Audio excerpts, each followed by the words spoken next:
Alright, let's go ahead and get started.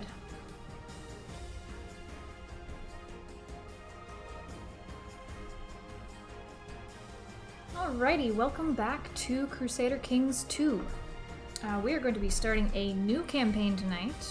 We will not be playing our Ashina clan game. We will instead be starting a random world game, which is one of the modes that was introduced to Crusader Kings last fall with the release of the Holy Fury DLC.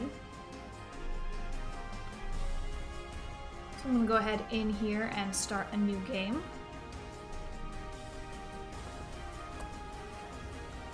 What the random world does is you'll still be using the standard Earth map, so you'll still be playing with the terrain, the physical territory of Europe, Middle East, India, Mongolia, etc. But you can randomize all of the cultures, you can randomize all of the governments, you can randomize religions, basically create an entirely new fantasy world to play in, a very cool alternate history. So we will be doing that. I'm going to start with the earliest start date here, the 769.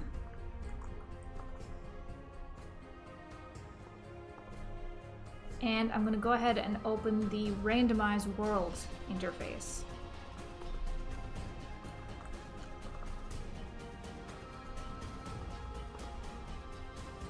So what we have in here are a bunch of settings we can choose how exactly we want this world randomized. We have the max number of counties, which will be held in the domain of an individual ruler. Right now the maximum is 5. I think that's fine. I'm going to turn it to a high number of dukes, a normal number of kings, a few emperors. Let's say no Byzantine Empire equivalent, but there will be a Holy Roman Empire equivalent. Generates a realm somewhere in the world based upon the Holy Roman Empire. The realm will be large and religiously uniform, but heavily decentralized and elective. I'm also going to allow merchant republics and theocracies. That's good. Bloodlines, very good. So we will have the impact of historical bloodlines that will be created for us. Random artifacts will be spread across the world. And I am going to turn on more pagans, just to make that more interesting. We'll turn female rulers up to an even 50%. Marriage percentage, 90%, that's good. Age span, I'm going to lower the maximum from 64 down to 50, so that we don't start out with a really elderly person. I'm going to turn the possible number of children that each ruler is generated with up to a potential of 5. Now, cultures. Here's where the twist comes in. They added an Easter egg such that if you page through this cultures menu enough, I believe if you click through it 3 times, you get to the secret menu, you get to order off menu, and you get to choose animal kingdoms, which when we generate this world will turn about half of the individuals in the world into sapient animal species like cats and dogs and horses and hedgehogs and dragons. It'll be great.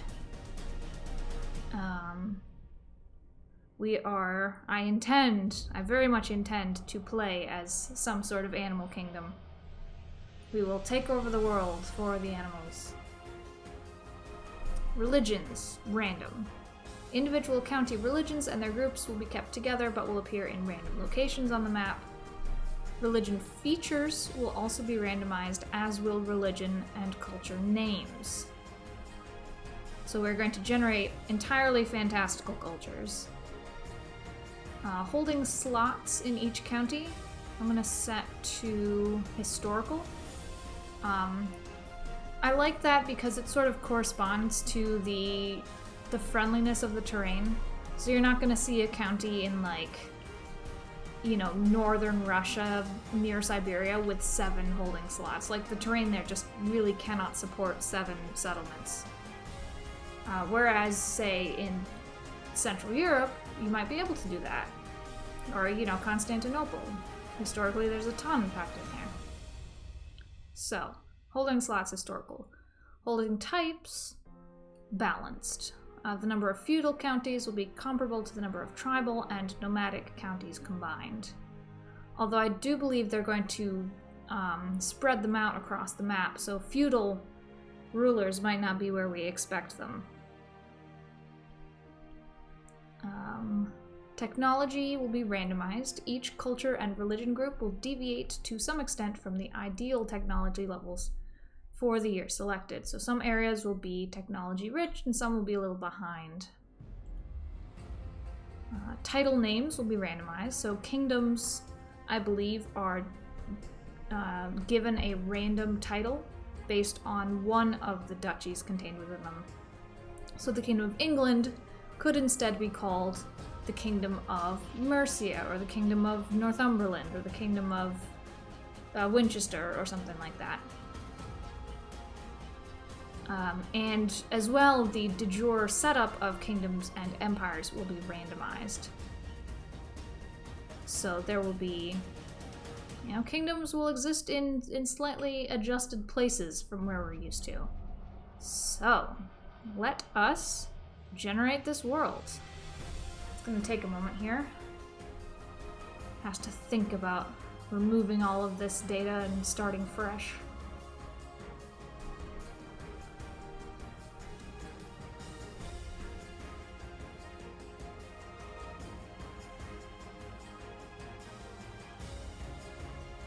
Thinky. Okay, here we go. We have a random world here. I have the realms mode on so we can see the color of everything. It's not going to help us extremely much at the start, so instead I'm going to switch to governments mode just to get a quick look. So it looks like we do have feudal government dominating Europe, Africa, Scandinavia, and much of Western Asia. The Middle East is nomadic, it looks like. So yeah, Turkey, all of the Middle East, all of Iran, up through Central Asia is nomadic, and some of Central Asia, most of Tibet and northern India is tribal. There are some feudal rulers in eastern India, and Ikta, which is the Muslim equivalent government, is in southern India. I also see some merchant republics. I think I see one in Ireland. Yeah. So Southern Ireland, Munster, is a merchant republic, as is Barcelona. So that's cool. Now I'm going to look at cultures to see where we have things. All of Africa is Kebian, which are hedgehogs. All of the Middle East is Galilean, which are red pandas.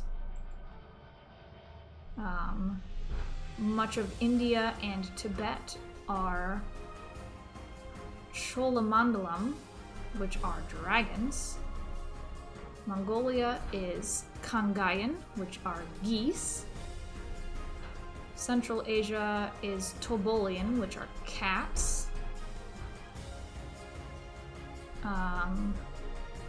Eastern Europe is Sakalian, which are dogs.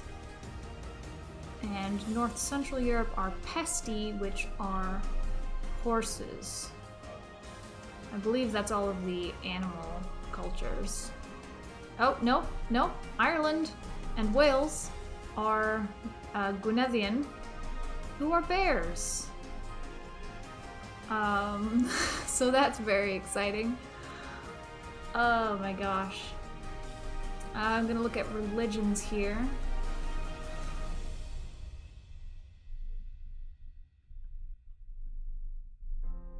Oh my goodness, so much. So much. Alright, well I do see the Holy Roman Empire equivalent, which is the Hallowed Pesti Empire, which is ruled by a horse. Empress Hippo of the Hallowed Pesti Empire. She is of the Marilegsian religion. Adherents of the Marilegsian faith reject the notion of individuality, believing instead that all are joined in one grand consciousness. In the center of this collective mind lies the monolith, sleeping. Stories in the Diamond Tablet claim that only the red egg can awaken the monolith. Marilegsian hierophants therefore organize a search every year with an ultimate goal to locate the cave in which the red egg resides. Whew. Okay, it looks like this is a resistant religion. It is hard to convert. Rulers can raid. It is polygamous. Men can have up to 4 wives. It can be reformed. So this may be a pagan religion. There is and can exist no religious head, and characters are born under specific zodiac signs. So this is a mystical religion. That's very cool. That is the dominant religion through all of Western and Central Europe, the British Isles, and some of Scandinavia. Let me see. Let me look at other kings. King-level rulers on the map.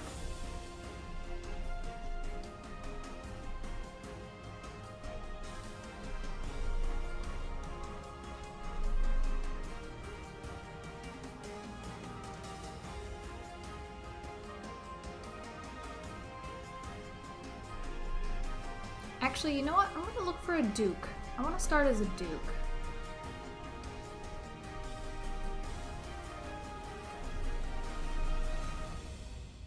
I wonder if it can randomize me a duke.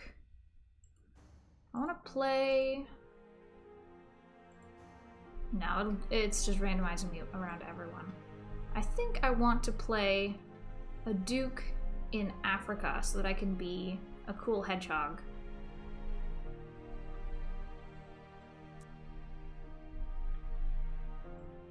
I'm gonna pick the Duke of...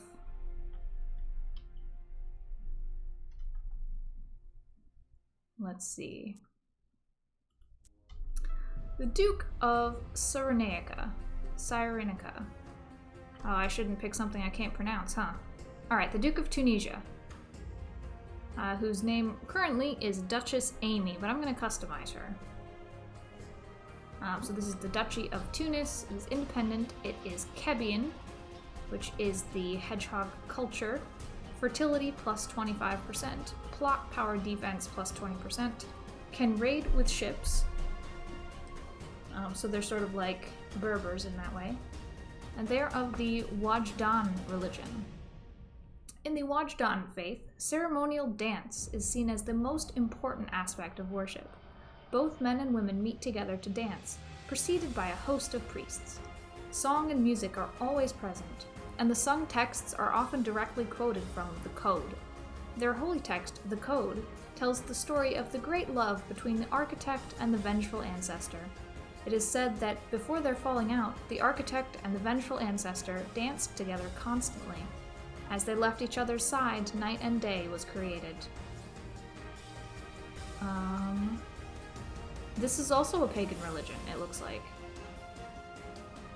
Rulers could raid. Vassals do not mind if their levies are raised. Rulers lose prestige if at peace for too long. This is an aggressive religion. It can be reformed. Characters are born under zodiac signs. Again, another zodiac religion. And upon reaching adulthood, characters perform a rite of passage. Oh, this is gonna be cool. Alright, so we're gonna be Duchess Amy of Tunis. She has 3 vassals, Countess Pebbles, Countess Meg, and Countess Shakila. There's gonna be a girl gang. Let me see. Is it even possible to change the... I cannot change the facial features of the hedgehog. I've entered the customization screen, and I cannot. There is no customization. She is this picture of a hedgehog. That is it. I can change her apparent age, which just changes her fur to white if she's old. I don't think that's how it works, but I'll take it.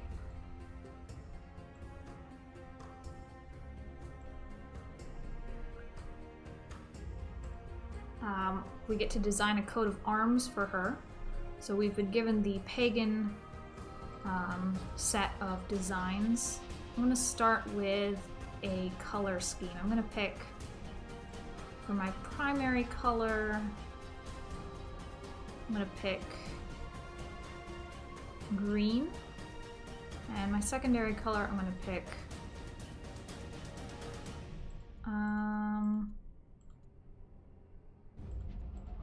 deciding between yellow or white. I think yellow. Green and yellow. I'm just gonna flip through the designs here. There are 100 of them. With the mod I'm using. I'm gonna use this one. It's a, it looks like a wheel. It has 8 spokes. And at the center and at the intersection of each spoke is an outlined circle. So it's got this very ornate design. It reminds me of the dance that the religion description talked about. Like maybe this is the formation of a dance. Somebody in the center and 8 people around the sides. Alright, and now we're gonna pick her name. I like Amy, and her dynasty will be Quill. Amy Quill. No relation to the the Guardians of the Galaxy character. No relation. She will be married. She will have I'll say a stewardship education, level 3. A pretty good education.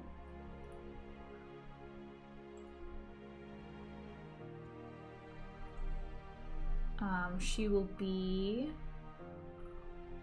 I'll look for some traits here. I'm going to start her off as quick, just to start the lineage off with a good genetic trait.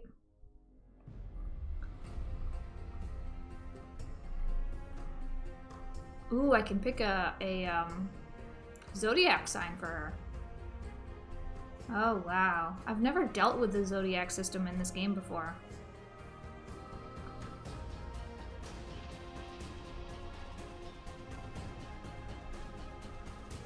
I believe that the zodiac system in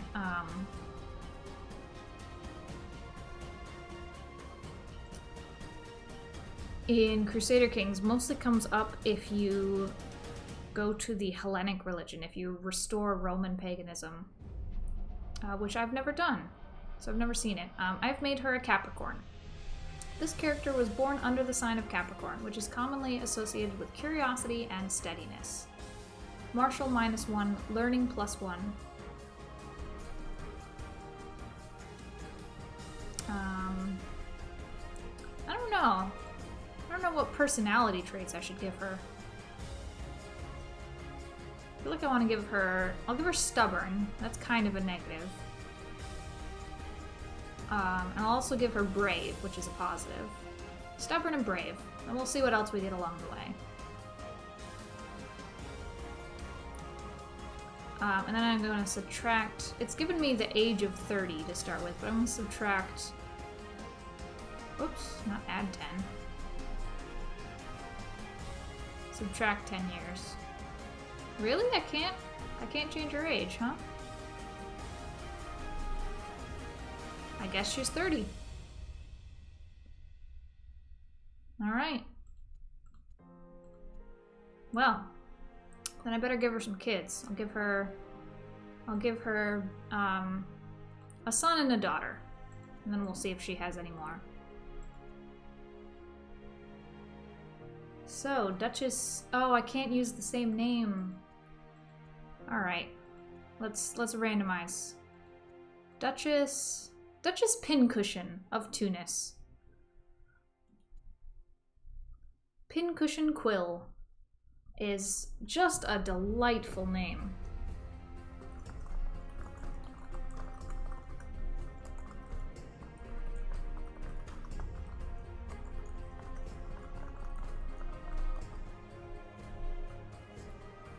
Alright, clicking play. Oh, I have to look at all my rules. Oh no. Okay, Mongol invasion. Yeah, random. At the earliest, the year 10,000, but someday there will be Mongols. Aztec invasion? Sure. If we get that far in history.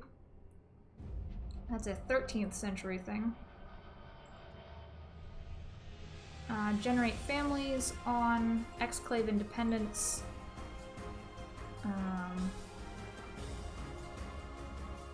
Limited. Chinese invasions.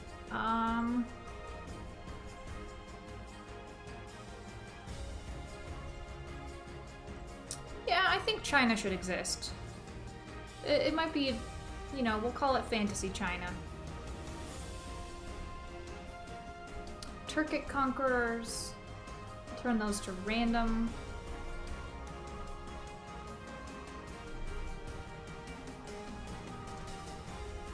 Gender equality will be full. De jure drift will be restricted, but assimilation will be short. De jure requirement will be on. Nomads will be unstable. Culture conversion will be... I'll leave that default because I don't think there will be melting pots in this game. Unless it has randomly generated those as well.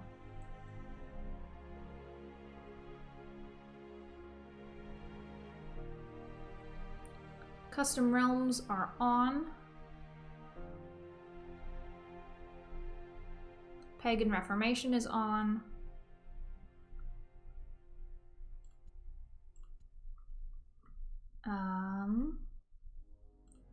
Vassal limit and domain size are at default.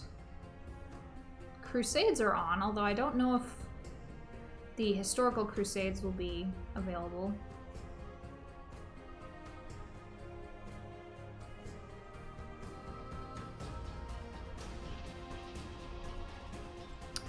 Yeah.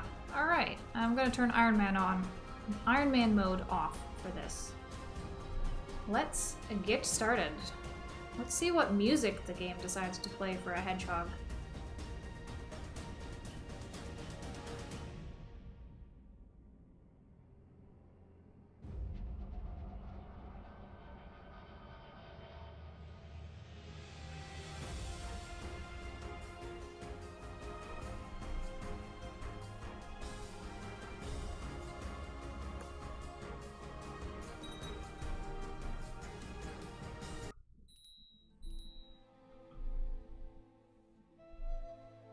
All right.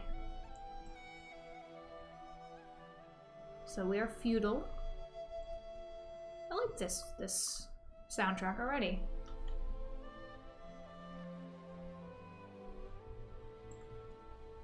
All right. So the person we were to be playing, named Amy, is just a random courtier here.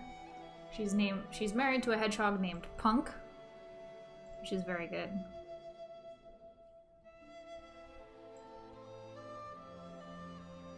I'm getting the impression there might just be one female and one male portrait for the hedgehogs. Which, you know, that's alright. That's how it goes.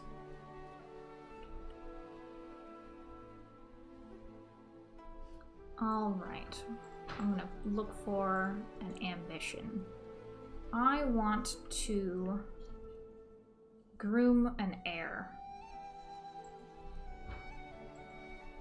I have two children, a son named Wiggles, and a daughter named Para, P-A-R-A, which is very good.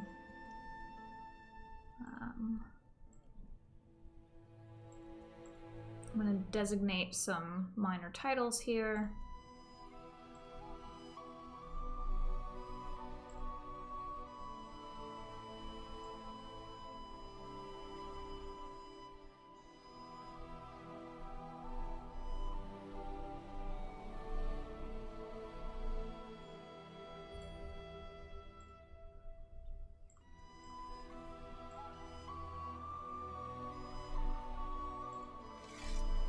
Alright, I have counselors. All 3 of my vassal counts have already been assigned spots on the council, so that's good.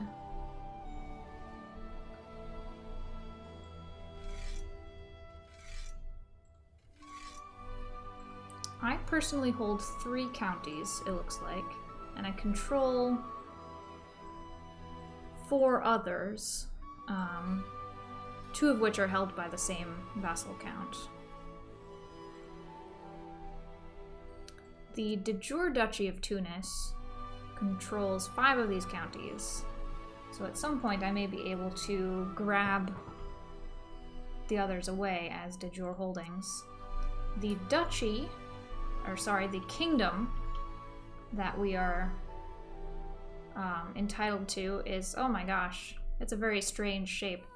Can you imagine the shape of...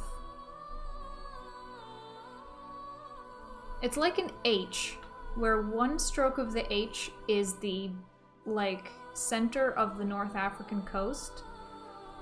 The middle stroke is a line extending down into Central Africa through the center of the Sahara. And then the other stroke is within Central Africa, except half of it has been cut off. So it's like this broken H is the de jure kingdom that the game has decided to set up. Which is just, mwah, love it, perfect. So I guess we'll work on conquering that kingdom eventually. For my lifestyle focus, I'm gonna pick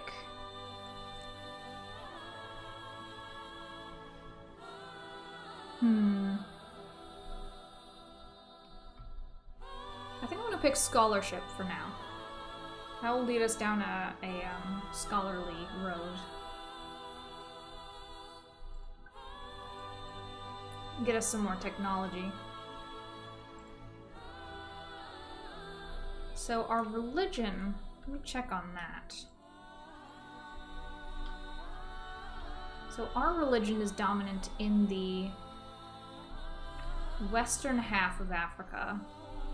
The holy sites are in Central Africa, Northwest Africa, Portugal, Sardinia. Where's the 5th?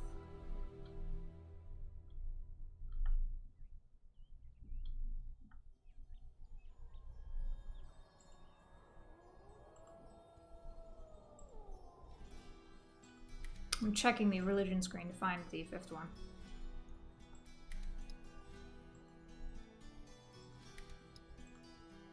Oh, okay. Also in Central Africa. I just couldn't see it. It's currently controlled by a different religion.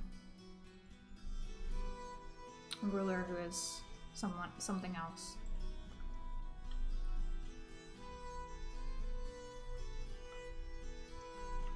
Alright. So the nearest holy site to us, if we want to go for reforming, there's one in Northern Africa, and one across the Mediterranean from us in Sardinia. And then we would either have to go for the one in Portugal or dive south into Central Africa to get the other 2. We would need 3, so you always need 3 for a reformation. In any case, I'm going to go ahead and unpause here. I awoke this morning with no knowledge of my past or of where I was.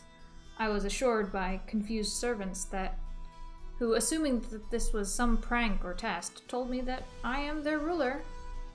Who am I? Where did I come from? This is because we used the ruler designer, haha.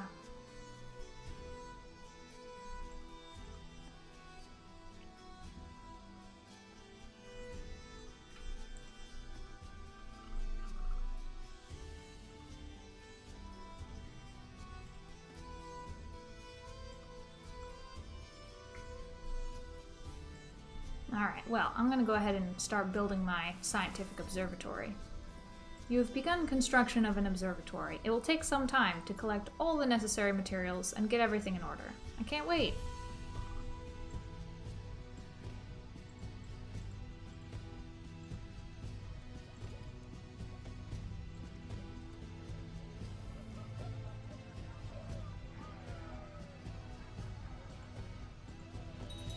I could also join the Hermetic Society if I wanted to. It looks like, I just noticed my children have been born without zodiac traits, which is unfortunate. According to Chancellor Pebbles, the peasants of Tunis have started a delightful tradition where the peasantry from several villages meet up and dance, feast, and pair up for future marriage. By promoting this tradition, Pebbles believes that the county will develop a strong local culture that will attract more peasants. I'll support that. I love dancing. That's what we're all about.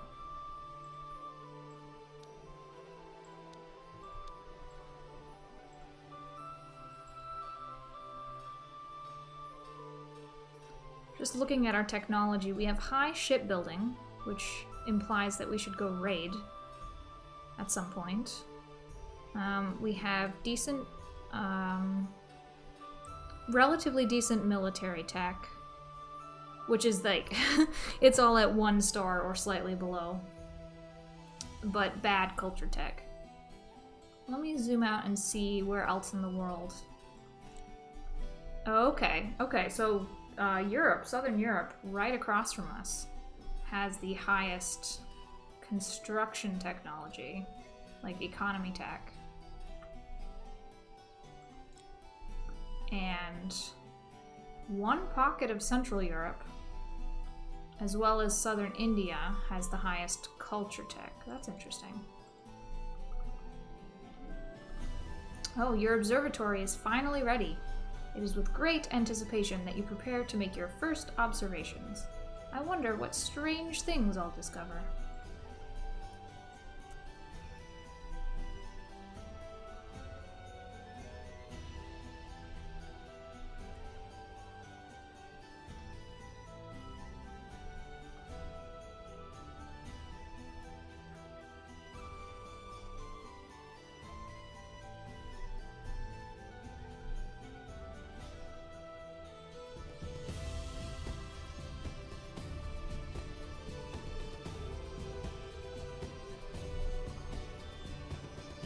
Well, I don't know if I'm discovering anything. We'll find out.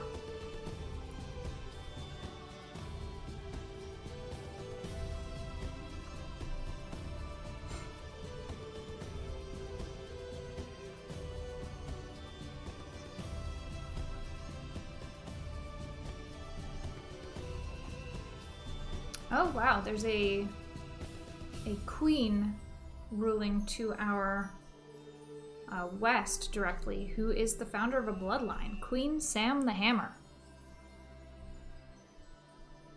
The challenges that Sam Messakinus overcame on her rise to power were so great that the very blood that courses through her veins is considered legendary.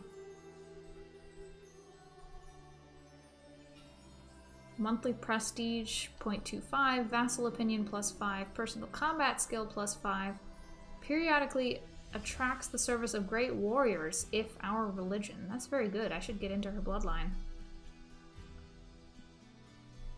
You have spent many nights looking at the stars in your observatory. It's truly fascinating. There's so many questions to ask. How do the stars move? Or is there something strange out there? I'm gonna pick how do the stars move. I'm empirically motivated. I'm also going to send my spy master to go steal tech from Italy, from Genoa, which are ruled by elephants.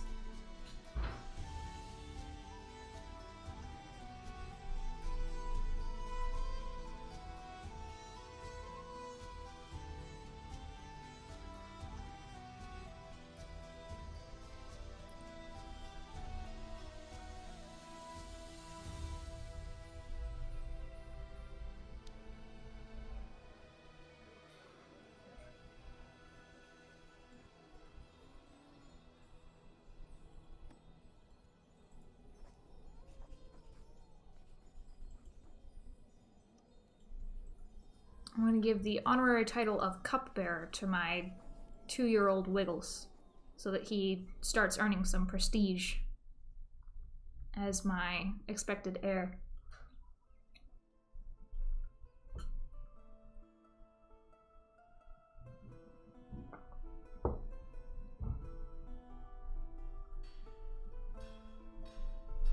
Let's see, we're already earning enough tech points that we can bump up our construction to level 1, our cavalry to level 1. So hopefully we'll start moving on tech pretty soon. Observing the movements of the stars at night, you've begun to see some regular patterns. These observations, however, have raised many new questions. You're starting to wonder, for example, if the Earth is really at the center of it all. Interesting. Gained 30 military tech points, 20% chance of gaining the trait Diligent. Did not gain Diligent, but military tech means I can advance our skirmish techniques to level 1. That'll be battle tactics that our commanders use. My courtier, Irinus, who is a 28-year-old guy in my court, is now known as the Whiner. That's not a great nickname.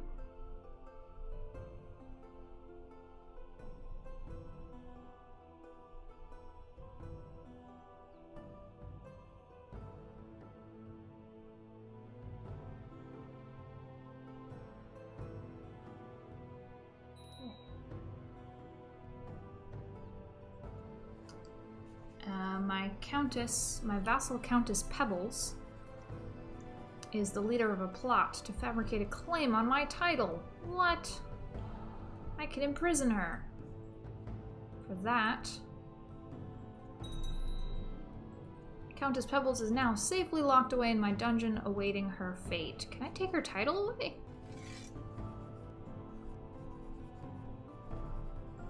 I could ransom her at least. Don't you dare do that again. I know you're a powerful vassal, but that's rude. I'll reinstate you as Chancellor. Maybe?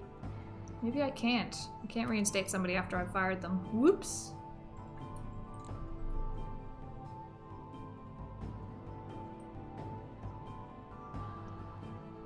Well, now she's mad at me for having been fired. She has a minus 95 opinion of me. That's bad.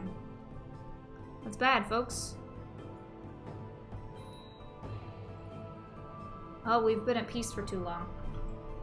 The research you conduct in your observatory at night is proving deeply fascinating. You could push your studies further, but you need to purchase more equipment for it to be meaningful. I must move forward. Lose 30 gold. I think, because we do have ships. Oh no, that's a queen over there. 972. It's not a very powerful queen. I think I'm going to try and conquer the holy site that is across the water on Sardinia. It is held by an elephant queen, Queen Freya of Lambacanayan. She is 39. She's just had a child. And she's currently in isolation because of an epidemic. She and her court have retreated. So I'm going to attempt to... Oh, what? I can't... My only options here are to extort tribute. What? Alright. Who around here do I actually have a Casus Belli against? Anyone?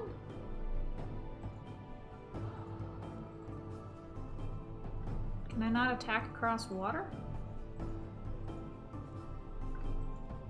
I'm checking all the rulers around me and I don't seem to have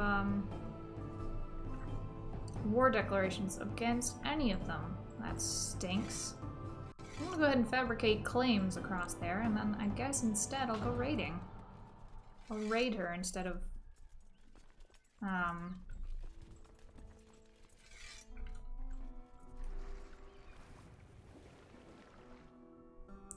that.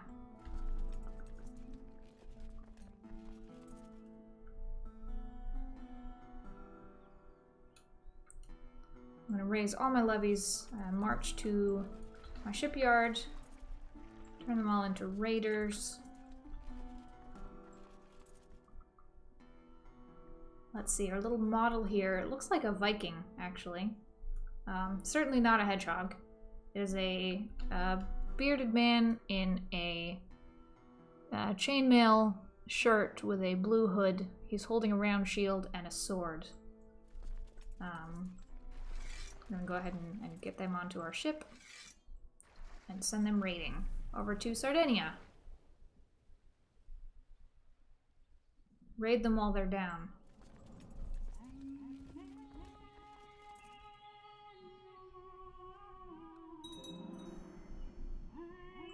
And I just built a set of castle walls in my capital. I'm gonna slowly upgrade it.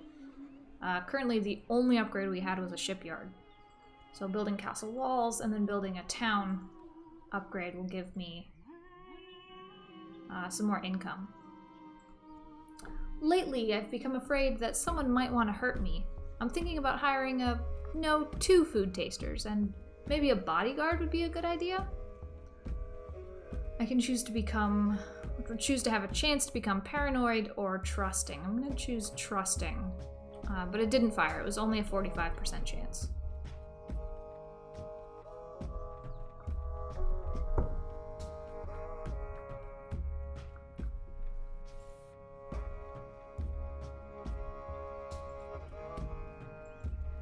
My son Wiggles has become playful. He's a playful little guy. What a cutie.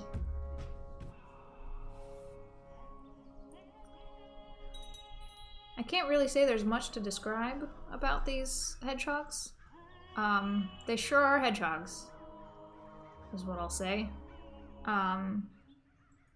The ones that are male have a slightly longer face and slightly more furrowed brow, I guess, but they really sure are hedgehogs.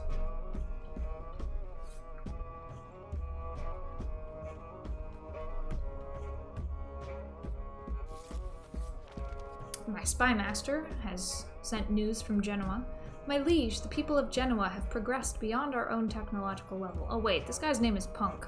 I should adopt a more gruff tone. I've managed to study their advancements, and the documents enclosed here should help us reach their level. I hope you'll find this to your satisfaction.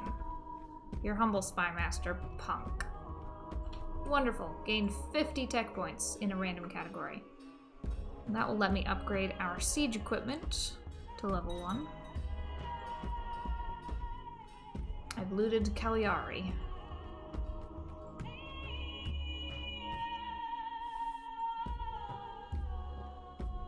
So my army currently is 1,252 individuals and a fleet of 32 ships, so I can hold up at most 320 gold from raiding, which would be pretty amazing if I managed to get that much.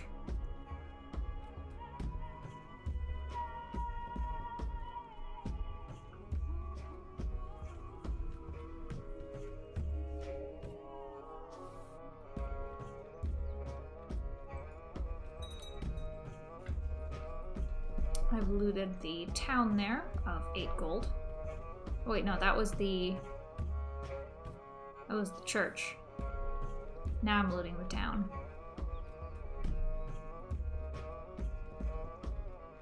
They're suffering an epidemic of slow fever, typhoid fever. That's rough.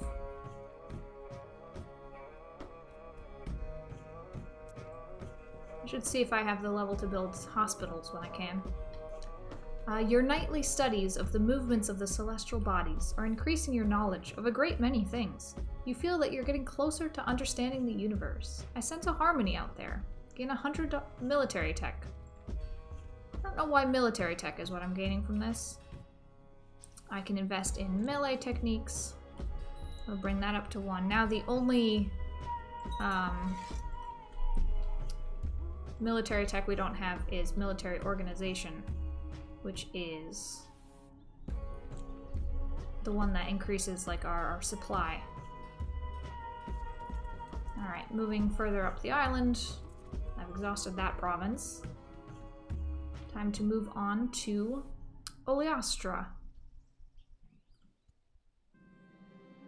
My marshal tells me that one of my commanders, Mayor Quillington, has improved significantly. He gained the trait Cavalry Leader and 2 Marshal. He's also unfortunately currently sick, I think.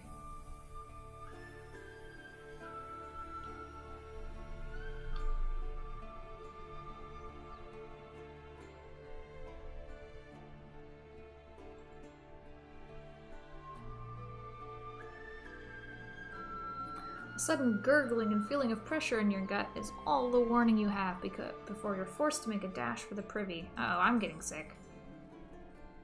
Baron Hughes, my physician, is worried you may be infected with the bubonic plague. He insists that you follow his instructions. Hughes, I will point out, is a little dim by his genetic trait. Baron Hughes instructed you to avoid spices and fatty foods to treat your diarrhea. Excellent symptom treatment, thank you. Don't know what the disease is, but he sure did treat the symptom. Sharp pains in your abdomen cause you to clutch at your stomach. Alas, abdominal pain. Second symptom. Oh, I also just got pregnant. Well, that's... maybe it was morning sickness.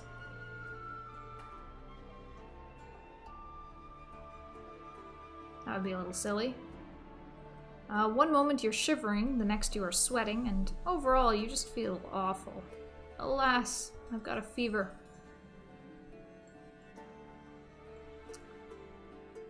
My husband, Hughes, has really gone out of his way to ensure that both our child and I receive the favor of the gods. He's personally organized this year's harvest festival and elected me to portray Zemina herself, that must be the goddess, during the celebration, hoping it will help me deliver a strong, healthy child. I'm truly flattered.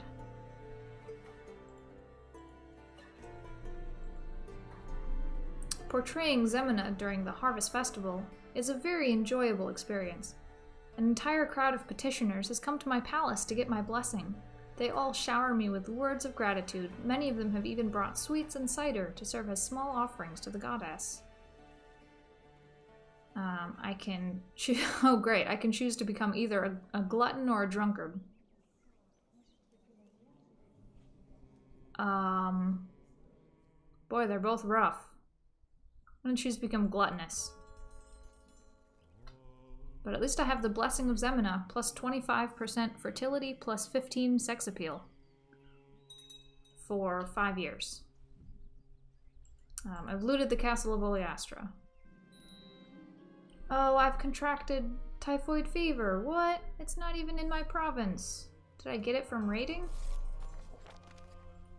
Ugh, I'm bedridden with the fever. Your court physician, Baron Hughes of Ariana, has come to see you and offers treatment for your illness. He explains that there are several different types of treatment he can offer.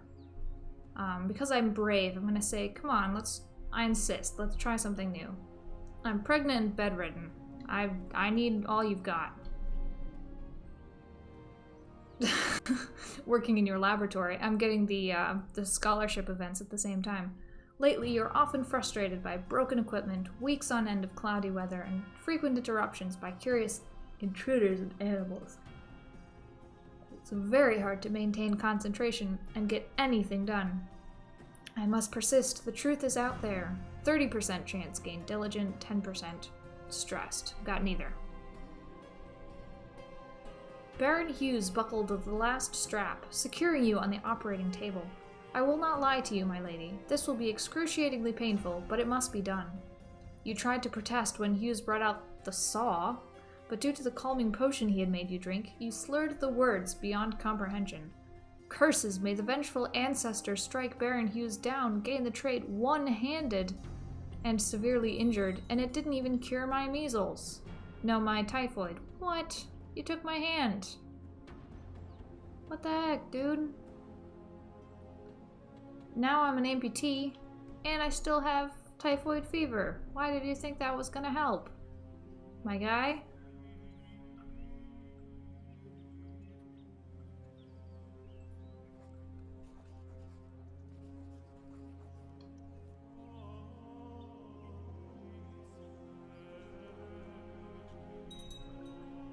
I have a feeling that I may die from this.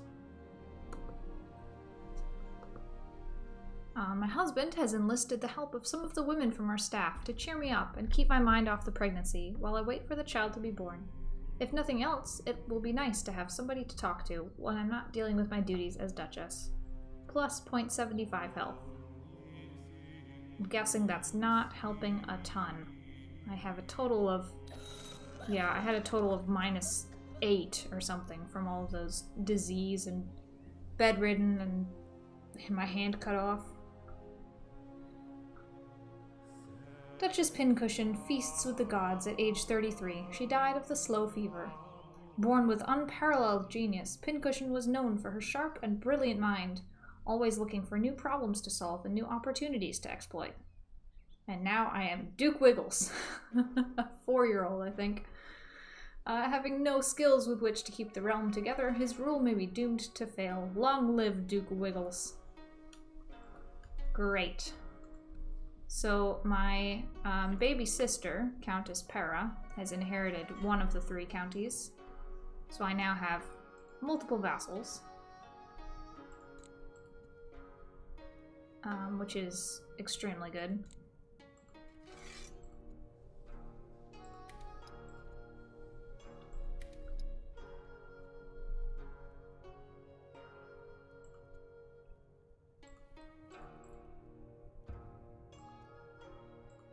I'm assigning some titles here to get them to like me a little more. So the army's still out raiding. I could imprison Baron Hughes for, I guess, for maiming my mom. But I have only a 1% chance of succeeding with that, so I won't. I'm gonna choose the childhood education for Duke Wiggles, which will be an education in struggle. It is going to be a struggle to grow up as the 4-year-old Duke.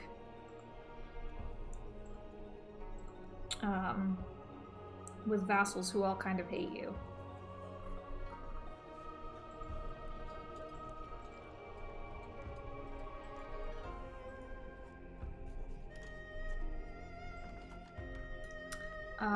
Somebody wants to arrange a matrilineal marriage with my father. No.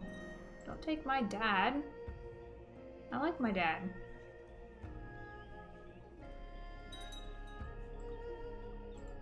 We just looted a city.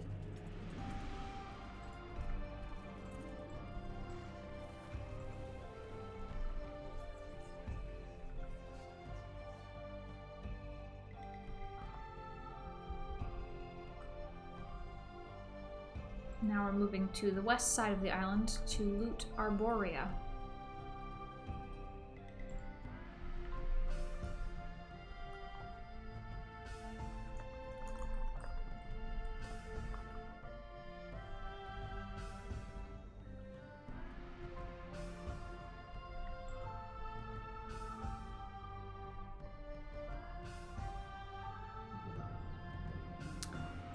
Rix, a 12-year-old in my court, has been pushing you around and finding ways to make your life miserable at every turn. You want to give him a piece of your mind, but you're worried you might end up worse for wear. Let's see, what am I so far? So far, I'm playful. Well, I can become his rival. Oh, I'm going to become his rival either way. So either I become willful or wounded, or I become timid or brooding. I think I'm going to choose timid brooding. Actually, I am quite scared. I've become brooding. That's the better of the two. I'm now playful and brooding. At the tender age of 5. My sister, Countess Pera, is also brooding. Nope, also playful. And has a strong claim on my title, so she doesn't like me very much. Wild how we already understand these things at the age of 4 and 5. We should be playing, not thinking about these things.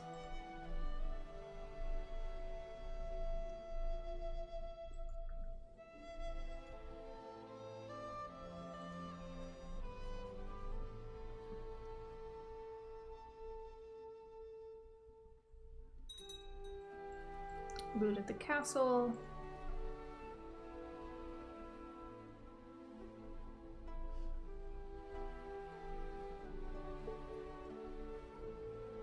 Who's my regent, anyway?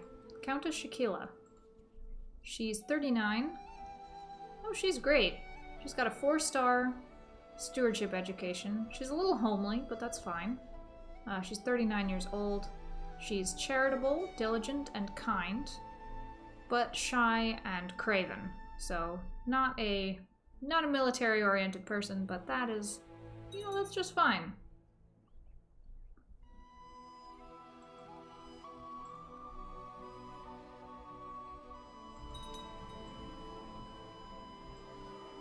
Oh, what?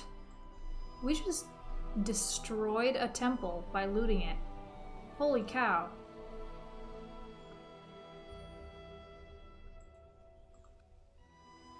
I guess if you loot something that has no buildings, you can just destroy the... Wow.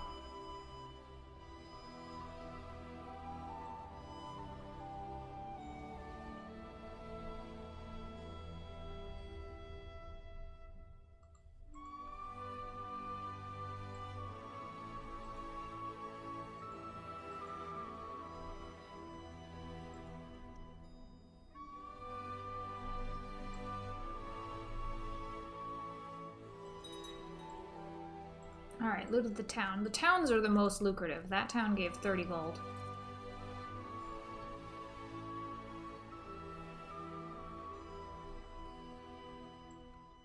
Which I think is enough for me to buy a new upgrade. I'm gonna buy a militia training ground, which will give me more military in my capital.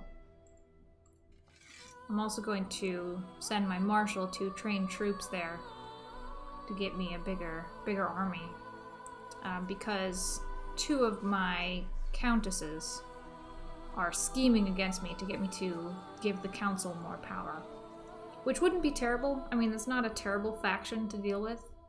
Increasing council power is inconvenient, but not the worst.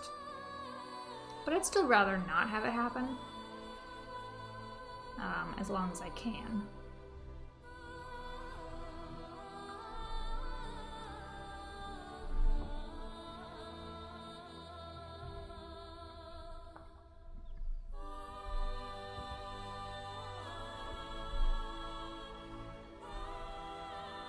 My fleet of ships is carrying 216 out of 320 gold before we'll have to go home and take a breather.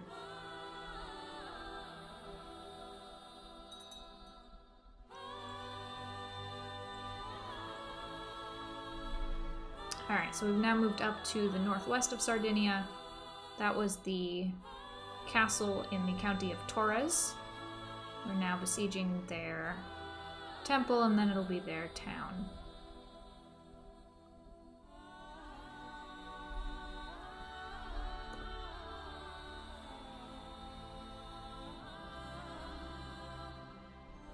I've been out fishing for hours, this message says. I still haven't caught a fish as big as that servant's child got yesterday. I could say, if I wait long enough, I'll get it. 50% chance gain 30 prestige, 50% chance lose it, gain the trait willful. Or go home. Willful evolves into ambitious, brave, or stubborn. I want that. I'm just about to give up, but then it happened. I caught a fish, but it's not very big. At least I tried. Lose 30 prestige. Well, I tried. I've now become a willful child. My sister, meanwhile, has become playful and haughty.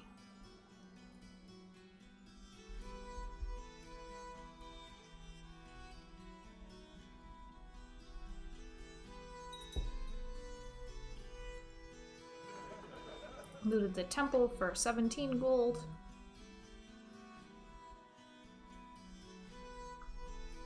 That bit of laughter there was my council becoming content with the succession.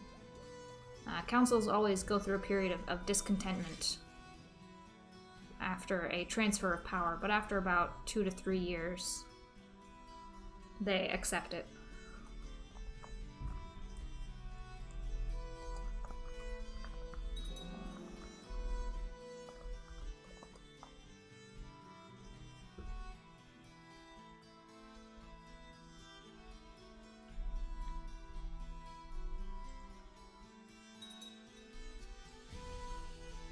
And that was their town, Porto Torres.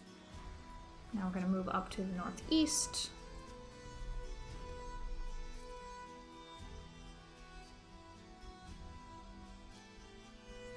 To Galura.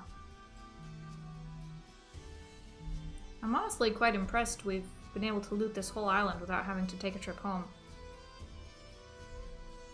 290 out of 320 on our fleet. And our troops have dwindled from 1260 down to 840. So we'll also just have to go home to pick up more raiders.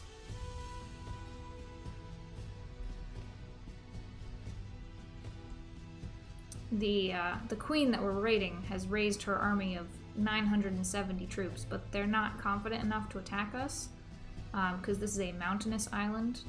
We would get a strong defensive bonus if they attacked. So instead, she's just been wandering around the island, following us, not really able to do anything. Her little unit model is a dark-skinned guy with a very fancy helmet. It's got some black and white feathers on the front. I think he has a mace. One of those long pole arms that has a spike on it. And a round shield and a long sort of skirt-like tunic. Due to court intrigue well beyond your present ability to comprehend, your current serving regent, who was my countess, has been replaced with another. Punk, my former spy master. My mom's former spy master, who's no longer mine, is now my regent. Well, okay. Good for you, Punk. He must have schemed his way into that.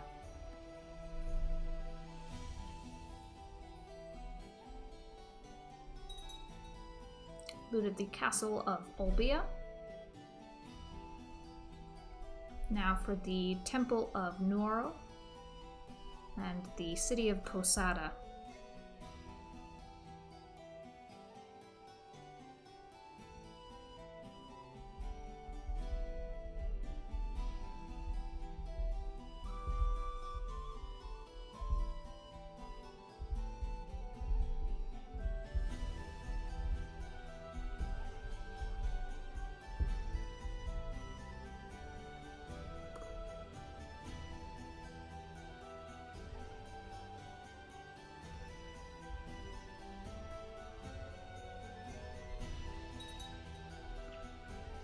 $11.11. 11.11 gold from Nuoro. Very lucky.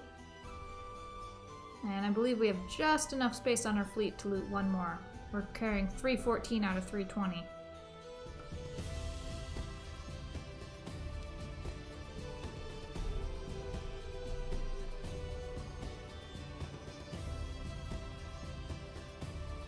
Oh, we can upgrade our city building.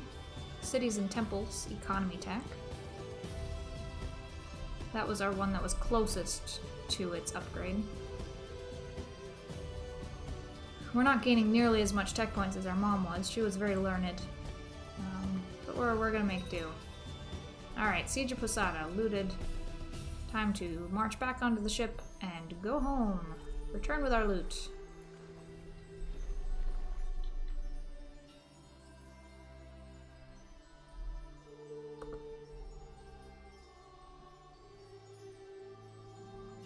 Fleet full of loot has returned from raiding. Duke Wiggles of Tunis gains 320 gold and 320 prestige. The recent influx of looted treasure has encouraged buying and investment in Tunis, which in turn has attracted more warriors hungry for gold. Levy size plus 5%, tax income plus 0.05. Very cool.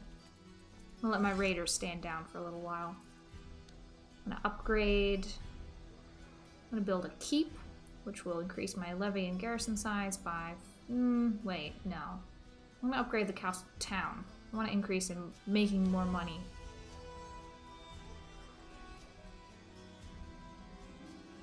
Para, here's my sister, is quite haughty. She is very confident of her superiority and enjoys bossing the servants around. I can say, I want to be like that and become haughty myself. Or say, why would anyone be like that? and gain either affectionate, brooding, or timid. Well, I want to be like my sister. I'll become haughty. There was also a 10% chance there to become friends, but we did not.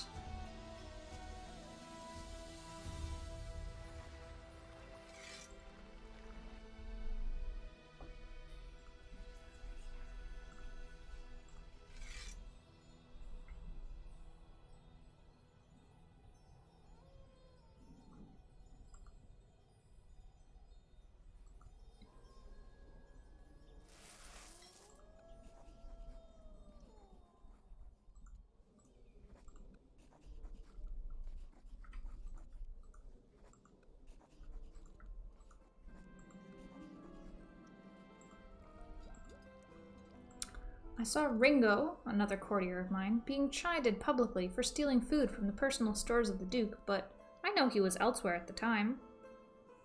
I can say no one would listen to me anyway and potentially become timid, or I must speak up for him. I'll speak up for him. I don't know what that'll lead to. It didn't tell me.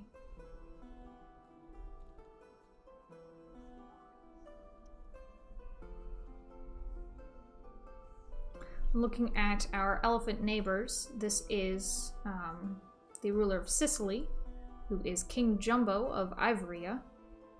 Ivoria. Their religion is the Lunan religion, Loonan. The Lunan faith was founded when the first priest got a revelation from the heavenly wheel.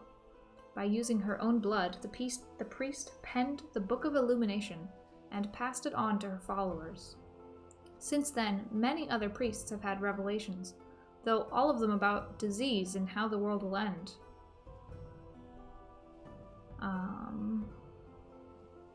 Okay, they have sort of rulers cannot demand conversion, can be reformed, so it's another pagan-like religion. Weak rulers can prepare invasions, so that's Norse-like. Rulers can raid, counties are hard to convert, cannot arrange matrilineal marriages, that's interesting. And women are entirely excluded from all positions of power. That feature is Islamic-like. That is a feature of Islam in the base game.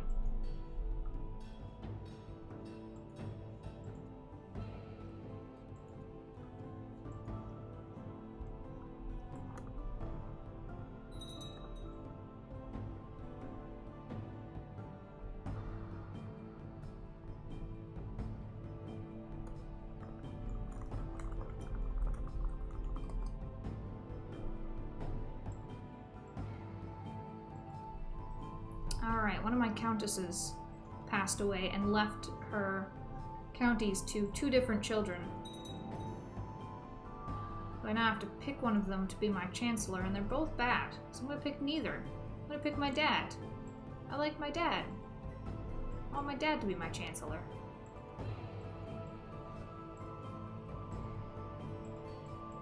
I'm a 9-year-old. I don't know things about keeping vassals happy.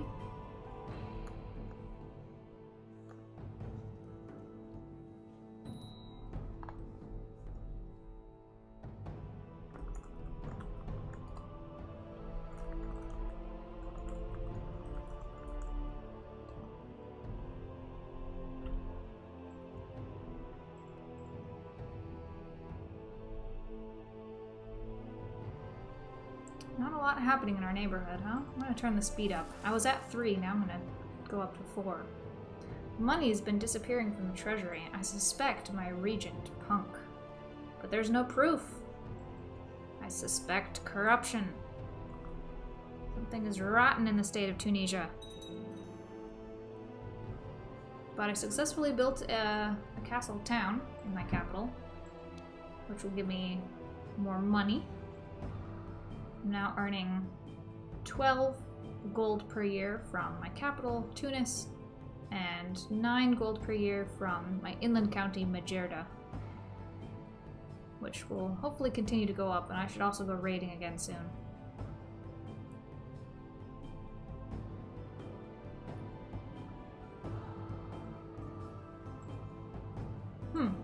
wife of the Duke of Hellas, which is in Greece, Dragana Krasimirovic, the wife of the Duke of Hellas. It's a Croatian name, I think, her name, has been spending a few days in Tunis. It's been a very nice experience meeting her. Maybe our peoples are not that different after all. I can suggest a non-aggression pact with the Duke of Hellas. I'm gonna choose not to do that, because he's not that close to me. I don't think we'd have a reason to be aggressive with each other anyhow. What? I died? Duke Wiggles feasts with the gods at age 10. He died of poor health. Although not especially blessed, we hope Wiggles will find peace in the afterlife. So I guess it's time for Para. Well, so she inherited his land. Great. And I have no heir, so I really need to find a match. There's a red panda, a 9-year-old, just like me, who is bright, burly, and tall. Those are all very good genetic traits. So a Galilean red panda named Bamboo, from a nomadic clan. I'm gonna propose a matrilineal marriage with him. See if Bamboo will enjoy coming to live in Tunisia. It's also time to go raiding again.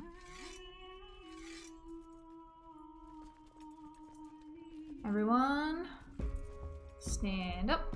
Come to Tunis. All the ships come to Tunis.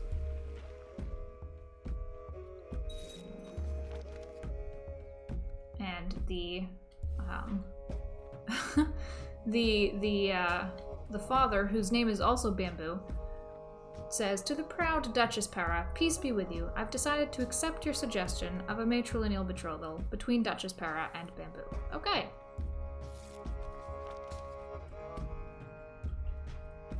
Sounds good to me.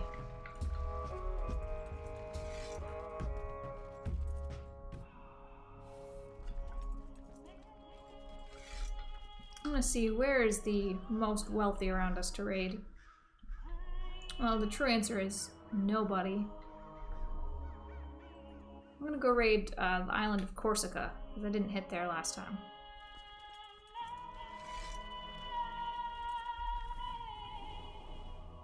Now this is a smaller island that only has 2 provinces instead of 1.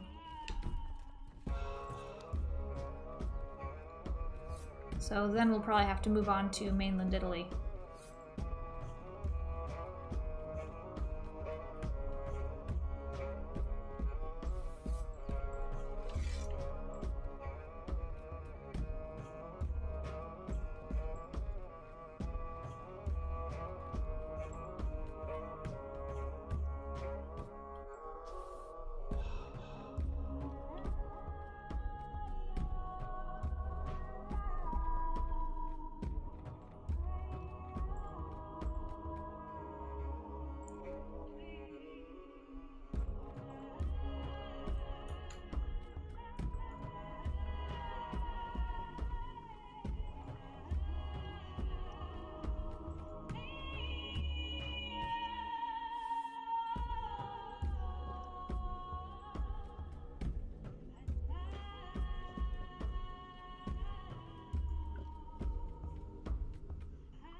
Looted the castle of Bastia.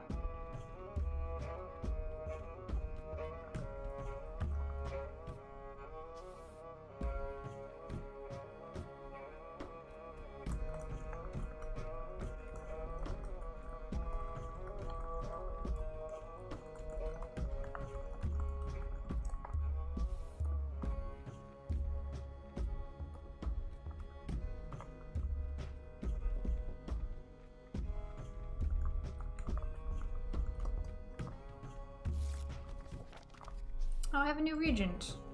My court chaplain, Baron Hughes. What happened to, what's his name? I forgot his name already. Punk. Oh, he's still around. Things seem to be happening.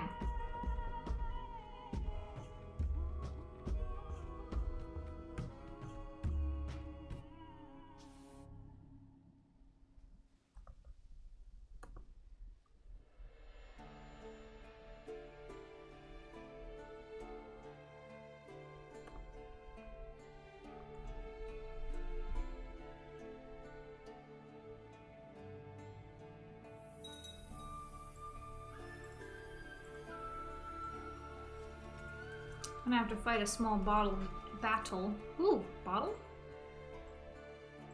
Here. My 1148 troops versus the Queen's 217, who are standing in Sinarka. They're not going down very fast. They've got a lot of heavy infantry, which are pretty defensive, but we're whittling away at them. The stable master back home shows me a fine pony and lifts you on. It's time that you learned how to ride. I can say, faster, go faster, leading to playful or rowdy. It must... Oh, I got wounded instead. Well, that's alright. It'll heal in time.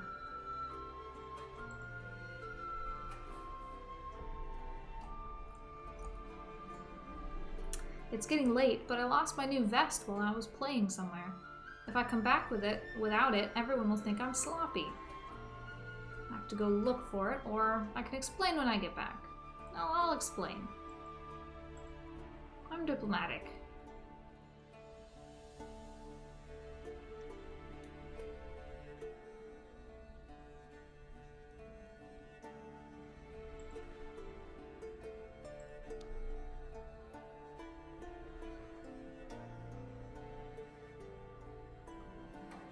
The old wound has finally healed, leaving a pretty grotesque scar behind. Ew. Lost the trait wounded.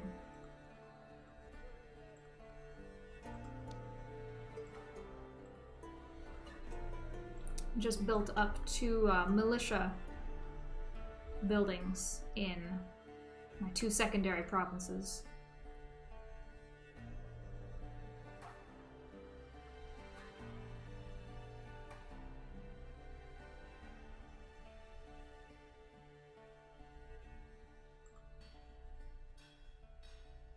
Oh, I can finally upgrade my military organization. So that's my last military tech upgraded to level 1. So I'm definitely farther ahead on military than I am on anything else. I can also upgrade in my culture category my noble customs tech to level 1. That'll give me a +3 opinion from all of my feudal vassals. And that will stack as that goes up over time to a maximum of +24 at the absolute highest tech level.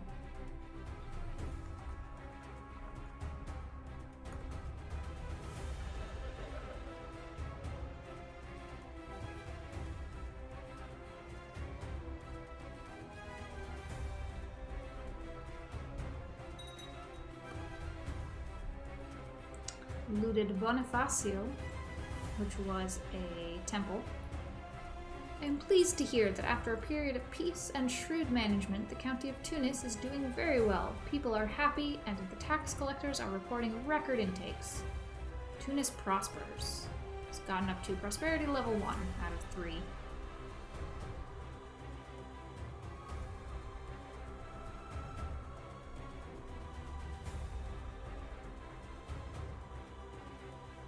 I think after I'm done raiding Corsica, I'm going to go up to Provence, which is sort of northwest of here on the southern coast of France, right next to Italy, and then raid from Provence eastward down the Italian coast.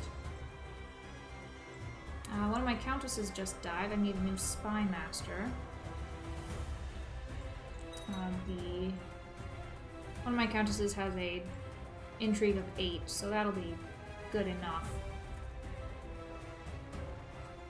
Alright, time to sail to Provence. Hopefully nobody's there to greet us with an unhappy welcome. Let's see, the Duke here, Duke Jumbo of Provence, is currently at war with he's at 4 wars. Nope, now he's at 2 wars. 2 of them must have just made peace.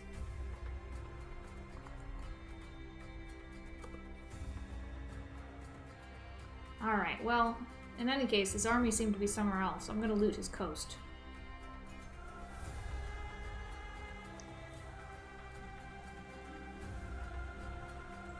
You've been reading a lot lately, I say, and you've taken up the protagonist of many stories as your hero.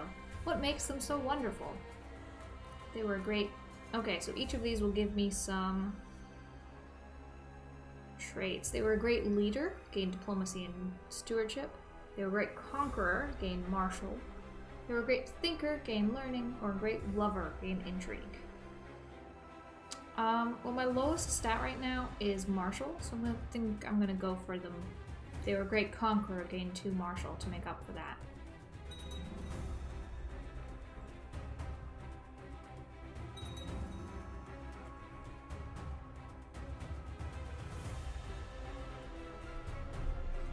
Ah, hello.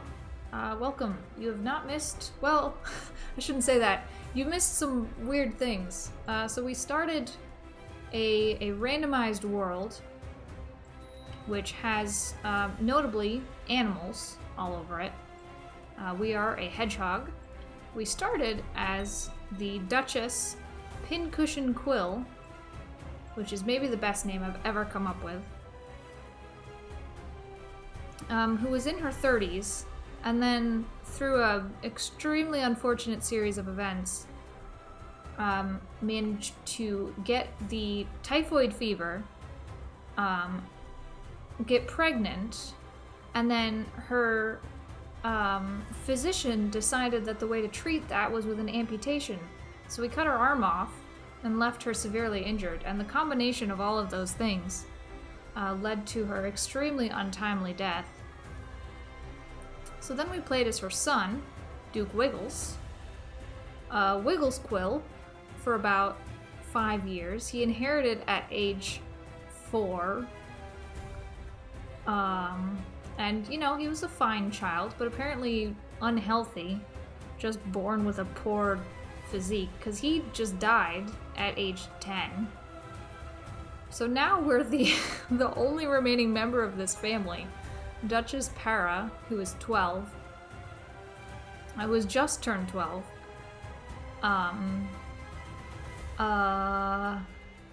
Yeah, we're betrothed to Bamboo Blaze, another just incredible name. A young son of a nomadic clan over here in Bambooia, which is sort of in the Syria region. So we're betrothed to Bamboo. If we ever make it to to adulthood, we might get married. Welcome, Misty. I was just explaining the predicament we found ourselves in. Yeah, so cross-species intercultural marriage is a thing. I don't know how it works. I don't know how the kids happen, but the kids happen.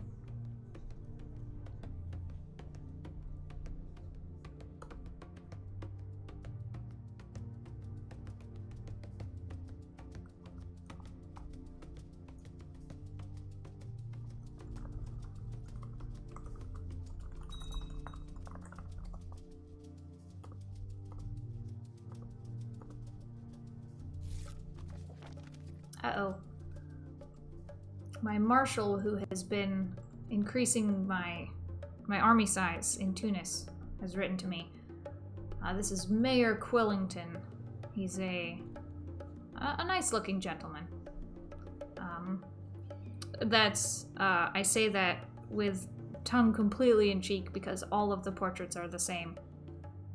My liege, I have bad news from Tunis.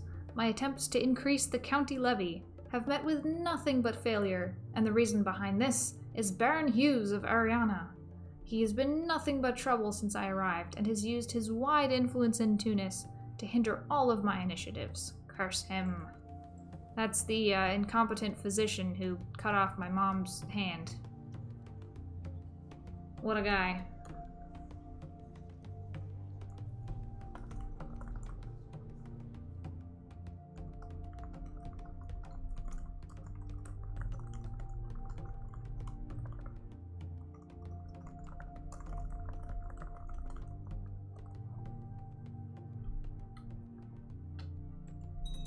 Oh yeah, we were raiding in Provence. Okay, so we successfully besieged Marseille.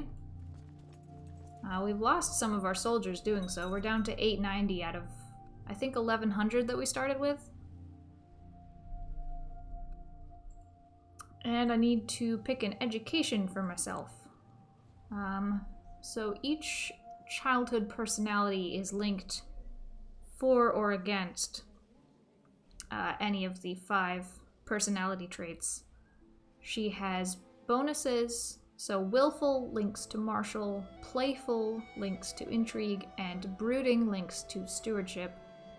However, she also has penalties to stewardship, 2 penalties to learning, and 1 penalty to diplomacy. So I'm going to pick martial for her.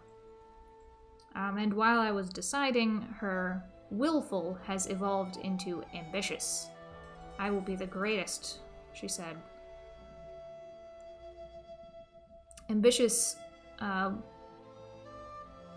gives a +2 to every stat, which is very useful for a ruler. It also does tend to make for extremely troublesome subordinates, though. Better to have as a top liege.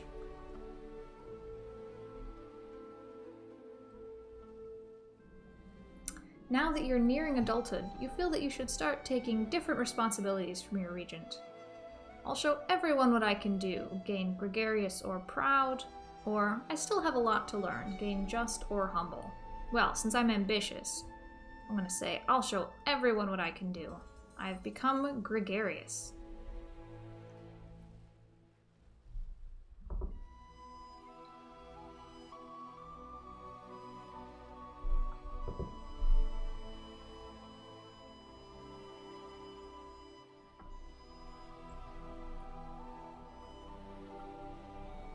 Alright, so we're now raiding in Nice, N-I-C-E, in southern France. We've just besieged Nizza, the county capital, and now we're besieging Monaco. Now that you're nearing adulthood, your regent has decided that you should learn the proper skills of a ruler. I can't wait for the next lesson. Temperate, shy, or patient, or I'd rather be out with my friends, gregarious, brave, or content. Oh, that's a weird one. I'm gonna go for the first one. I can't wait for the next lesson. I've become temperate. Very good. We're stacking up really positive traits here on Para. Ambitious, gregarious, temperate. All quite positive for a ruler. Court Chaplain Hughes bursts into your chambers, flanked by several warriors dragging Xerxes with them.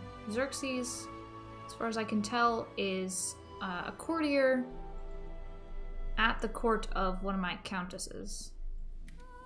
My Duchess, there are many concerned peasants claiming that their children are plagued by nightmares of this man. He is obviously a warlock. What shall be done with him?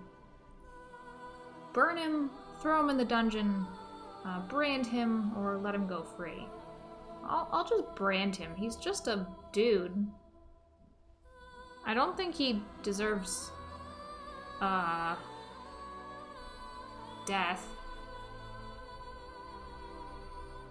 It is a beautiful day as you make your way down to the local harbor with a handful of servants. You'll be going on a short boat trip today, something that has you very excited. The vessel awaits at the dock, ready to take you on. This is going to be great. The illustration for this makes it seem like maybe it's not going to be great. The illustration here is a boat cresting over a wave in a storm, being attacked by some sort of kraken. I have a feeling that this might not be great. The little boat sails off, and you spend some time alone by the railing, staring down into the deep, murky water. Suddenly, there is shouting behind you, and the boat flounders, sending you into the cold water.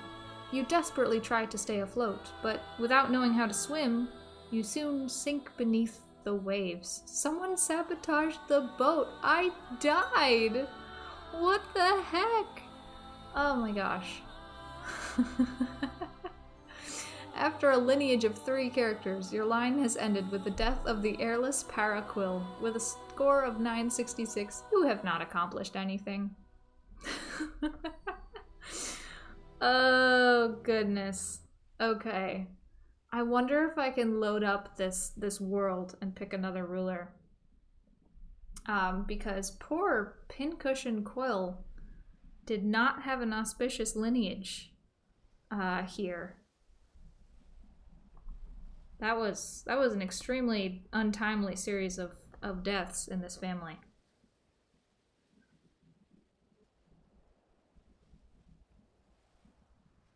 Oh, we didn't even hit the first score mark. You only have to get 1,000 to hit the first rank. Didn't even quite get to 1,000. All right, let's see.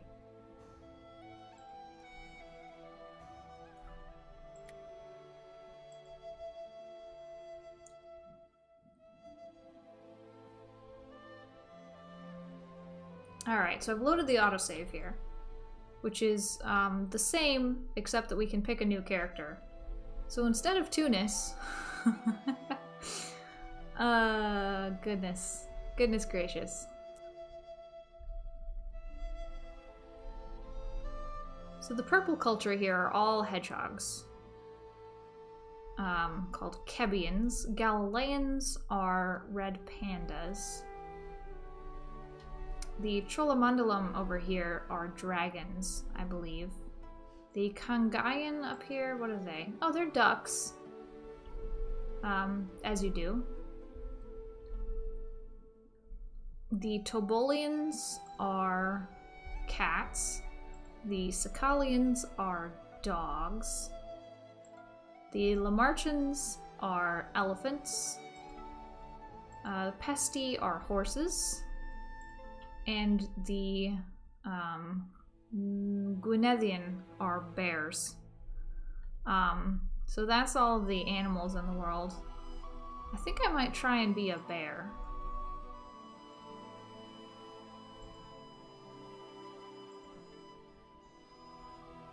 What's over here?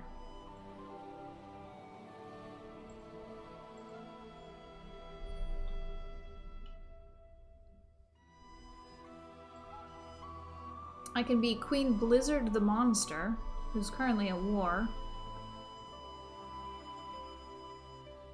It looks like the visual ethnicity of the humans over here are part Greek and part South Indian, which is an interesting visual combination there. Okay, so I'm gonna be Queen Nadia Brown the Fair of Brownacenia.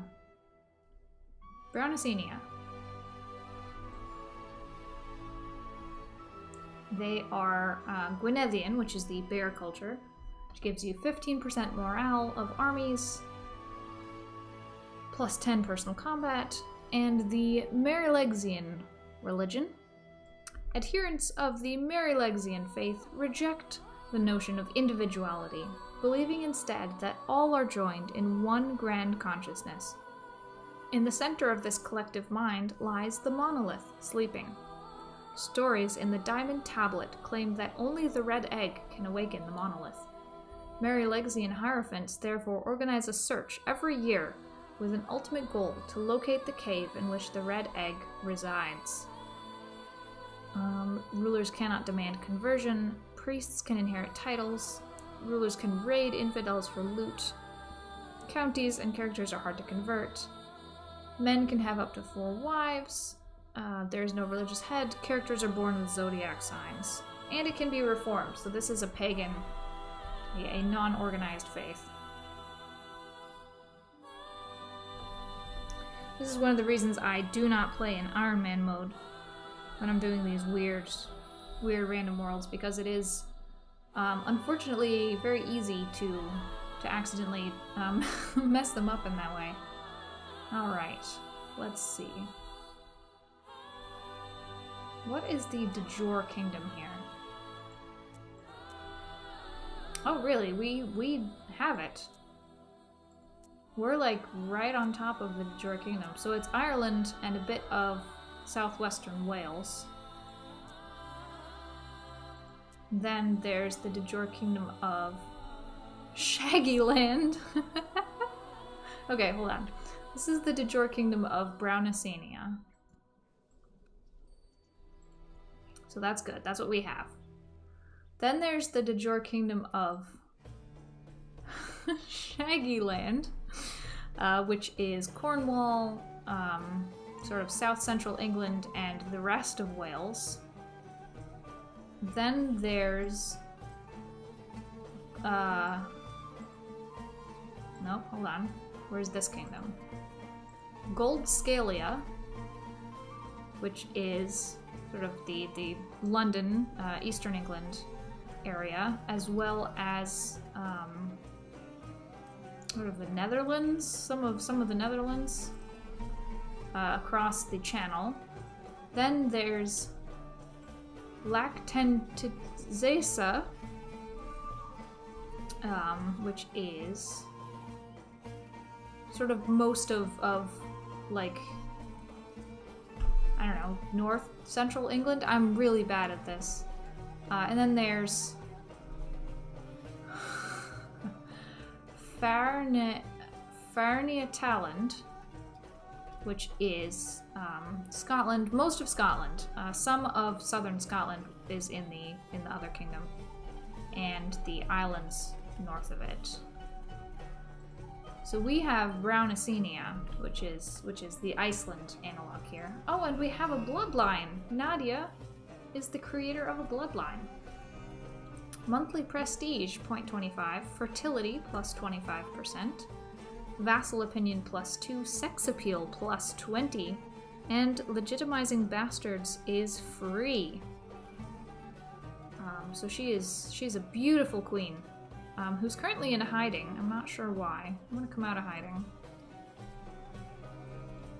I am attractive. I'm currently celibate, which is strange. I don't know what led to that. So I guess I'm not having any more kids. I have one daughter, Princess Secret, who is also attractive and burly, and was born under the sign of Libra. Fairness and moderation. So she will also be very pretty if she, adheres to that destiny. I have a husband, King Bjarna, who does not have a zodiac sign. It seems like all of the pre-generated characters do not have assigned a zodiac. And then I have a young son who unfortunately died of rabies at age 6. He was also a Libra. I'm getting the sense that all of these characters may have been born under Libra. I don't know. I don't know how this works. Anyways. I just saw your question. Yes, there are humans also. About half the world's by population are human. For example, this guy over in England, Despot Xenon, Despot being the title for a sort of Greek-seeming character, is human and has 4 wives, one of whom is a horse. Queen Brago. Oh, I love this mode. I could have chosen for the entire world to be animals, but it is so much funnier this way. Okay, so Queen Nadia the Fair is beautiful. We know this. She has a daughter, Princess Secret. She has an extremely high intrigue and extremely low everything else as far as stats. She has 5, 5, 3, 23, 1. She has the family focus, which is increasing her fertility, but that's not going to help if she's celibate, so we'll change that as soon as I can. She's plotting to revoke the county of Kildare, which is currently held by Count Sir Barrington, a 55-year-old guy, who is my lover. That's extremely devious of me.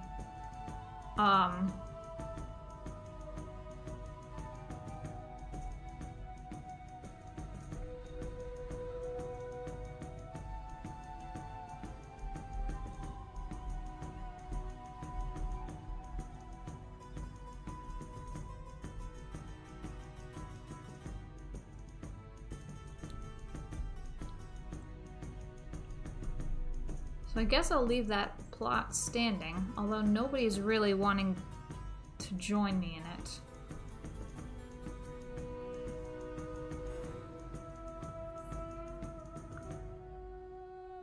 Oh, I have a trait I could determine my zodiac sign. If I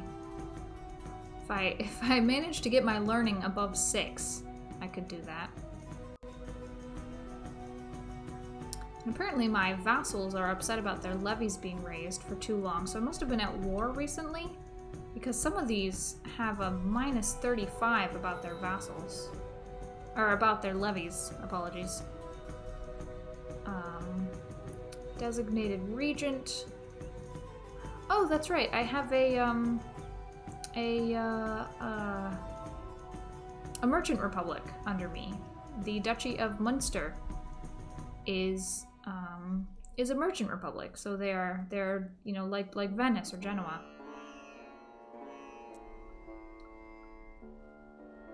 It is currently ruled by Grand Mayor Coda, who is 46. He's of a different religion to me, which is a little concerning, but hopefully we'll still get along.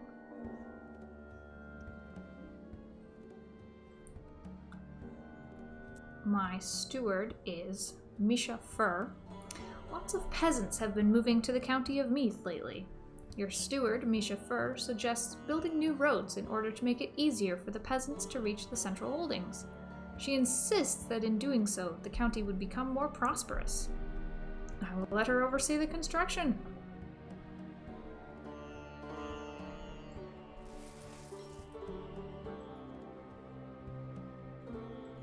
Yeah, so I personally hold... Oh, quite a bit. I hold Dublin. Let me look at the vassals mode here. I hold Dublin, Meath, Westmeath, and Bravena. I apologize for my Irish pronunciation. As well as over in Wales, Ceredigion and Brechinnog. I should look these up, huh? Truces are expiring. Okay. Yeah, so I wanted a couple of de jure wars over in Wales. That must have been what my levies were raised for.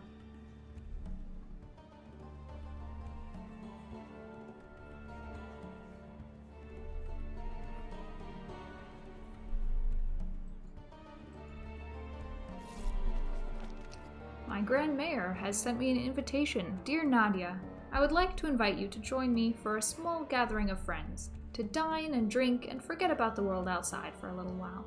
Please be prepared to reserve a few days for this, in case we get truly into the spirit of the proceedings. Yours, Grand Mayor Coda of Munster. Of course I'll come party with you. What kind of bear do I look like? Apparently before the AI was building some upgrades in Dublin, which is good. I'll continue to do that.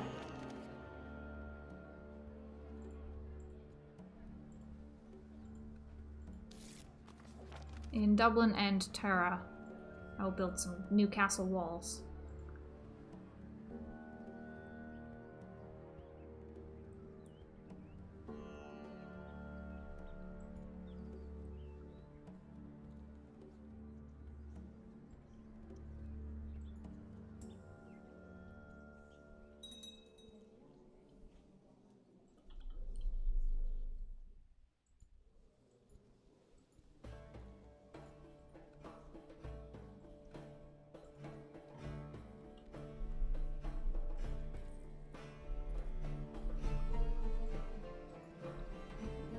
I've arrived at the private rooms of Grand Mayor Coda. There's plenty of food and drink here, and the mood is decidedly merry. I'm looking forward to this. Let's get it started!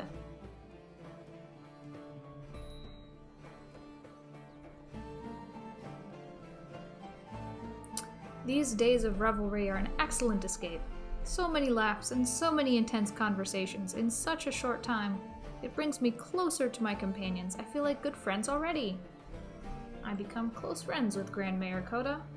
That's very useful. He is my marshal, as well as my designated regent. Ooh, I'm a member of a warrior society, the Fire Dancers. With the sun always watching, the Fire Dancers vow to be as strong as the scorching being in the sky. Spending long hours training and practicing with each other, they're often clad in the colors of flame. Many admire their usage of fire during their ceremonial fights. I have a message from my superior. Hail warrior! As member of the Fire Dancers, we strive to better ourselves and each other. One way is the occasional sparring match for practice and honor. Seek out and duel the warrior Setu. You'll find her in Forkalkir. Signed, Count Ursus. So this is an elephant down in the mountains of southern France in Valais. And I need to duel her for honor. I will challenge Countess Setu to a duel to uphold your honor. Oh, and the party's over. Time to get back to real life. Countess Setu of Valais has chosen to accept your challenge to personal combat. The duel will take place in the next few days. A fight for glory, huh? Just as I injure her, Countess Setu manages to whack her wooden staff down hard across my eye. However, the crowd is chanting my name. It was all worth it. You win the duel, gain 15 prestige, gain the trait Wounded. Completed my mission.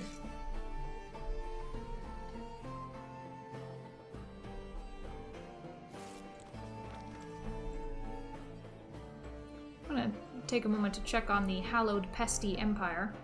That is the Elephant Empire. The Holy Roman Empire analog in Central Europe.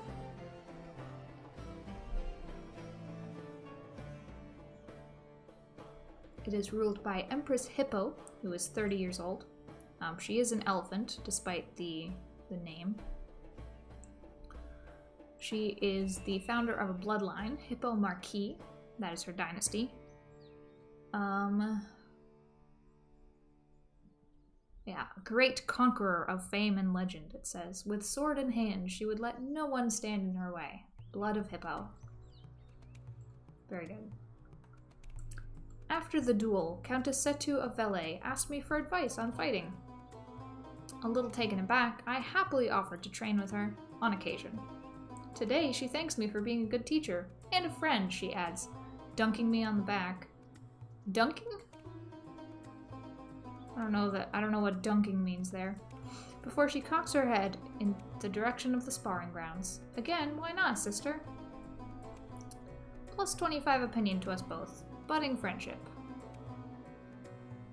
The old wound has finally healed, leaving a pretty grotesque scar behind. Ew.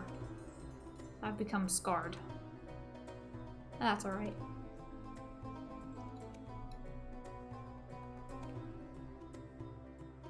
I think here with the promise of next time. Oh, Super Blind Man! Welcome! You arrived just as I'm finishing up. I've only got about 5 minutes left here. We had to switch away from our original plan here because the person I started playing with died, and then her child, who I inherited as, died, and then his sister, who was the only other remaining member of the family, lived until about age 14, and then got killed on a boat. And they were all hedgehogs. You know, of course. So now I'm a bear in Ireland.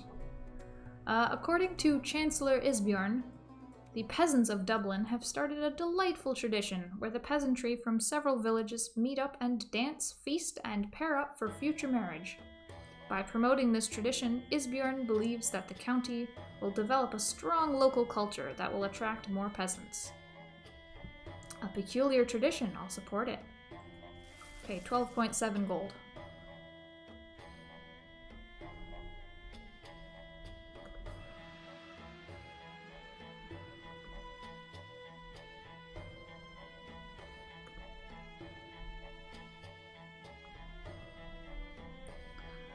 Yeah, so in the animal mode here, they don't seem to... it's really more of an Easter egg than a fully fleshed out concept, because they don't treat the animals as if they are actually non-human in any way. They act like humans, they can intermarry like human cultures. With no problems, interspecies, they lead armies, cavalry. I don't know how cavalry works, because horses are also a sapient race here. It's a whole thing. My castle walls are done in Dublin and Tara. Let me see. Castle towns.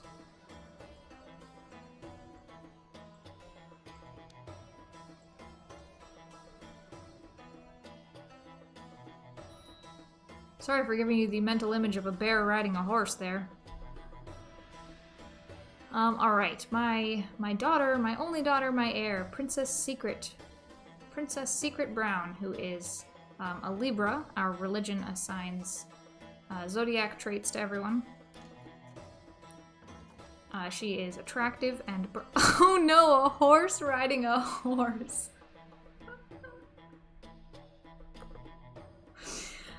Oh, that probably happens, doesn't it? I bet the horse cultures have cavalry.